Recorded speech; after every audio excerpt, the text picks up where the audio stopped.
தமிழர் ஆட்சி பார்த்துருக்க எல்லாருக்குமே வணக்கம். சீமான் அவர்கள் நாம் தமிழர் கட்சியிலேருந்து நிறைய பேர் விலகிட்டாங்க அப்படின்ற செய்திகளை தொடர்ந்து சன் நியூஸ் போன்ற தொலைக்காட்சிகள்லாம் போட்டுட்டு வந்துட்டு இருந்த நிலையில் இப்போது நாம் தமிழர் கட்சியில் மீண்டும் மிக மிக முக்கியமானவர்கள்லாம் இணைய தொடங்கியிருக்காங்க. இப்போ அருளினியன் இணைஞ்சிருக்காரு அப்படின்றதுலாம் ரொம்ப மகிழ்ச்சியான விஷயமா இருந்துச்சு.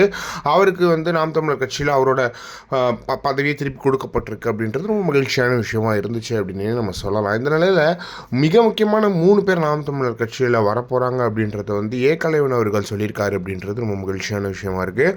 அதாவது முன்னால் இருந்த 3 தரமான சம்பவக்காரர்கள் நாம் தமிழர் கட்சியில் வரப்போகிறாங்க. அந்த பேர்களை நான் சொல்ல முடியாது அப்படின்ற மாதிரியான விஷயங்களை அவர் சொல்லியிருந்தார் அப்படின்றது ஒன்று இருக்குது. எனவே அந்த பேர்கள் யாராக இருக்க முடியும் அப்படின்றத நம்ம ஒரு சின்ன கணிப்பாக வச்சுருக்கும் போது எனக்கு ஒரு 4 பேர் இருக்காங்க. அவங்களாம் இருக்க வாய்ப்பு இருக்கா இல்லையான்றது தெரியல. அந்த 4 பேர் யார் அப்படின்னு பார்த்தீங்கன்னா கல்யாண சுந்தரம் வர்றதுக்கான வாய்ப்புகள் இருக்குது. ஏன்னா ஒரு சமீபத்தில் ஒரு விவாத நிகழ்ச்சியில் கல்யாண சுந்தரம் நாம் தமிழர் கட்சிக்கு ஆதரவாக பேசினது ரொம்ப முக்கியமாக இருக்குது. எனவே அவர் வரதுக்கான வாய்ப்புகள் இருக்குது. அது மட்டும் இல்லாமல் சிவசங்கரன் அவர்கள் நாம் தமிழர் கட்சியை விட்டு விலகாத நிலையில் அவருமே நாம் தமிழர் கட்சியில் மறுபடியும் ஃப்ரெஷ்ஷாக அவர் ஸ்டார்ட் பண்ணுறதுக்கான வாய்ப்புகள் இருக்குது அப்படின்ற மாதிரியும் சொல்லப்படுது.